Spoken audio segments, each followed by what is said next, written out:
Friends, मैं अंकित पांडे आपके अपने YouTube चैनल द सॉल्यूशन में फिर से स्वागत करता हूं। लास्ट क्लास में हम लोग मीन मीडियन ही पढ़ रहे थे, तो उसी पे कुछ क्वेश्चन बाकी रह गया था और विचरण गुणांक भी पढ़ाना है, जहां से क्वेश्चन आता ही आता है।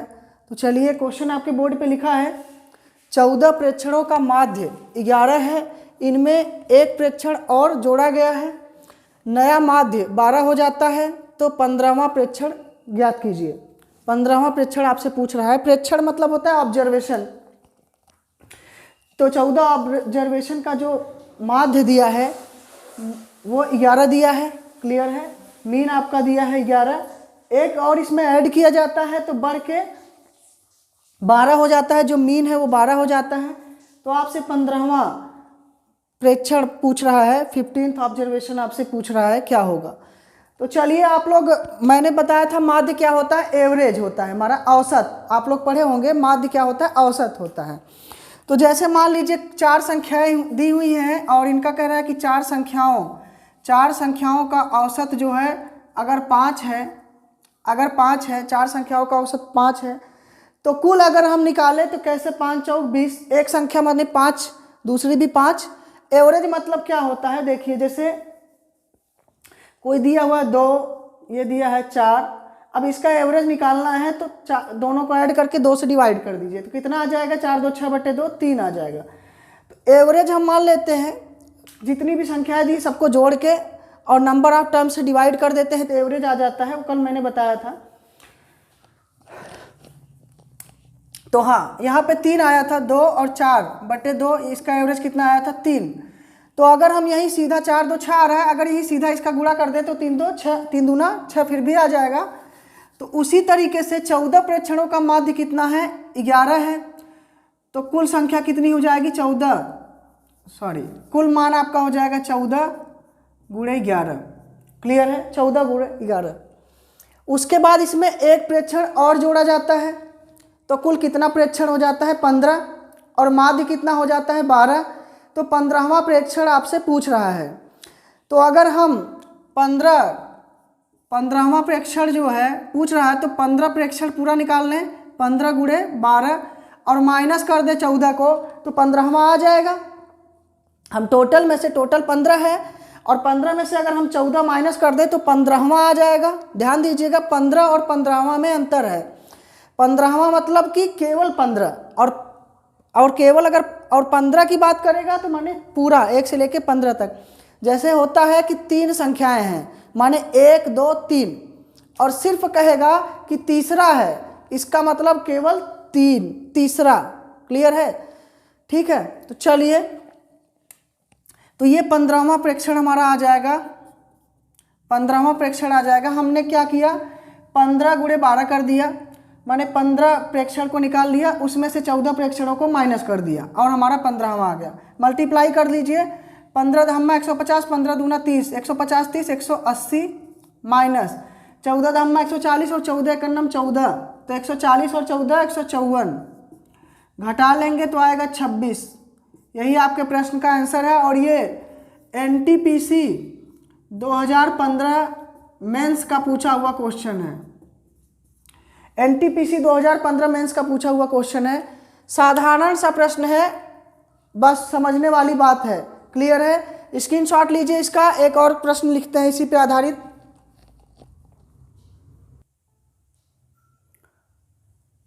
चलिए, एक प्रश्न आपके बोर्ड पे लिखा है, 10 प्रेक्षणों का माध्य 13 है, इनमें 2 और प्रेक्षणों को जोड़ा जाता है और नया माध्य 14 हो जाता है। तो जो 2 नए प्रेक्षण जोड़े गए हैं उनका माध्य आपसे पूछ रहा है, क्लियर है। तो हमें निकालना क्या पड़ेगा कि जो नए प्रेक्षण जोड़े गए हैं उनका कुल मान कितना होगा। तो आप ध्यान से देखिएगा,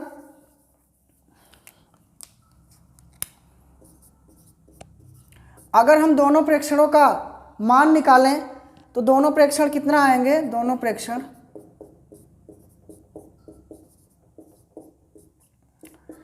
कितना आएगा। अगर हम टोटल में से, अभी नया माध्य हमारा 14 है और पहले 10 प्रेक्षण थे और 2 और जोड़ा गया, तो कुल कितना प्रेक्षण हो गया, 12, और नया माध्य कितना हो जाता है, 14, तो 12 गुणे 14 हो गया कुल वैल्यू, माइनस कर दे अगर हम 10 प्रेक्षणों को, तो दोनों प्रेक्षण आ जाएंगे हमारे। तो कर दीजिए 10 और गुणे माध्य कितना था 10 प्रेक्षण का 13। क्लियर है, कितना था माध्य 13, और मल्टीप्लाई कर लीजिए इसको तो ये कितना हो जाएगा 14,140 और 14 दूनी 28, तो 168 हो जाएगा माइनस 13,130 हो जाएगा, तो कितना वैल्यू आ जाएगी 38। अब आपसे दोनों प्रेक्षण नहीं पूछा है, दोनों प्रेक्षणों का माध्य पूछा है। ध्यान से देखिएगा, दो नए प्रेक्षणों का माध्य। तो माध्य निकालने के लिए क्या करेंगे, माध्य, दो प्रेक्षण हैं तो 2 से भाग लगा दीजिए। माध्य ऐसे ही तो निकालते हैं आप, एवरेज ही है माध्य। 10 संख्याओं का अगर 10 संख्या दी है तो उनका एवरेज 10 से भाग लगा के ही निकालते हैं। तो चलिए कितना आ जाएगा 19। यही आपके प्रश्न का आंसर है। ये भी एनटीपीसी 2015 का पूछा हुआ प्रश्न है। तो आप देख रहे हैं बहुत ही साधारण प्रश्न आते हैं, बस ध्यान देने की ज़रूरत है। अगर थोड़ी सी भी मेहनत कर लेंगे आप लोग तो क्वेश्चन आपका गलत नहीं होगा। जितना भी मैंने मीन मोड मीडियन में पढ़ाया है, रेंज इसके बाहर नहीं जाएगा, यही है। इसमें बहुत साधारण टॉपिक है, लेकिन आप लोग क्योंकि 6th-7th स्टैंडर्ड की है और इतने लंबे समय से छूटा हुआ है मैथ, तो भूल जाते हैं, इसलिए मैंने सिर्फ रिकॉल कराया है और यहाँ से क्वेश्चन आपका गलत नहीं होगा। चलिए अब हम बात करेंगे विचलन गुणांक की। स्क्रीनशॉट ले लीजिए इसका। चलिए क्वेश्चन डायरेक्ट फार्मूले पे आता है। मैंने लिखा है क्वेश्चन के माध्यम से, एक विचलन का माध्य 20 है और मानक विचलन 4 दिया है, तो इसका विचलन गुणांक ज्ञात कीजिए। सीधा यही क्वेश्चन पूछता है, वर्ड टू वर्ड, इसमें कुछ भी चेंज नहीं होता। चलिए इसका फार्मूला नोट करिए, फार्मूले पे ही क्वेश्चन आता है। इसका विचरण गुणांक का फार्मूला होता है विचरण गुणांक। विचरण गुणांक बराबर होता है मानक विचलन, या विचलन ही लिख दीजिए, विचलन अपान माध्य, विचलन अपान माध्य मल्टीप्लाई बाय 100, मल्टीप्लाई कर दिए तो प्रतिशत में हमेशा इसका आंसर आता है। तो विचलन कितना दिया हुआ है 4 और माध्य कितना दिया हुआ है 20 इंटू 100, 20 पंजे 100 और 5 चौक 20, तो इसका आंसर आ गया आपका कितना 20%। क्लियर है, 20%। इस पर ज़्यादा क्वेश्चन नहीं कराएंगे, एक ही क्वेश्चन इस पे करा रहे हैं क्योंकि फार्मूले पे है सीधा और फार्मूले पे ही क्वेश्चन आपसे पूछता है। क्लियर है, तो ये आपका मीन मोड मीडियन रेंज यहाँ पर समाप्त हो जाता है। अगले टॉपिक में हम पढ़ेंगे स्पीड टाइम डिस्टेंस, जो कि रेलवे के एनटीपीसी के पर्पज से सबसे ज़्यादा इम्पॉर्टेंट टॉपिक है। देखिए आपको कुछ टॉपिक है, जैसे यहाँ से क्वेश्चन फिक्स है आता है, वर्क टाइम से 2 से 3 क्वेश्चन आता है, स्पीड टाइम डिस्टेंस से 2 से 3 क्वेश्चन आ जाता है।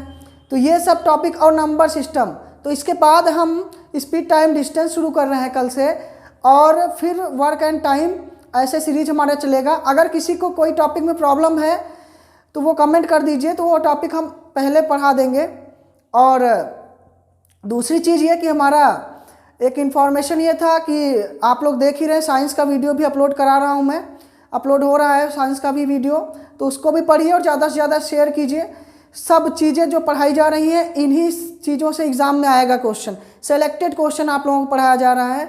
और बहुत एक्सपीरियंस्ड टीचर तो नहीं कर सकते, लेकिन एक्सपीरियंस स्टूडेंट है हम लोग, क्योंकि लगातार एग्ज़ाम्स रेलवेज़ के हों या अन्य जो भी वनडे एग्ज़ाम्स होते हैं एसएससी के, सारे एग्ज़ाम्स हम लोग लगभग निकाले हुए हैं और देते भी हैं, अभी भी लगातार देते हैं, तो कंपटीशन में बने हुए हैं। तो आप लोग वीडियो को ज़्यादा से ज़्यादा शेयर कीजिए और कमेंट कीजिए और लाइक भी कीजिए, उससे उत्साह बढ़ता है हम लोगों का। तो एक साइंस का भी वीडियो डेली अपलोड किया जाएगा, और अगर आप लोग डिमांड करेंगे तो करंट अफेयर्स की भी वीडियोस अपलोड की जाएंगी। कल स्पीड टाइम डिस्टेंस चलेगा और नंबर सिस्टम मैंने पूरा पढ़ाया है विस्तृत तरीके से एसएससी के लिए। तो आप वहाँ से रिमाइंडर थ्योरम, सारा नहीं पढ़ना है, रिमाइंडर थ्योरम और यूनिट डिजिट डिविजिबिलिटी, ये सब पढ़ सकते हैं, एनटीपीसी के पर्पज़ से बहुत इंपॉर्टेंट है। ठीक है फ्रेंड्स, मिलते हैं नेक्स्ट वीडियो में।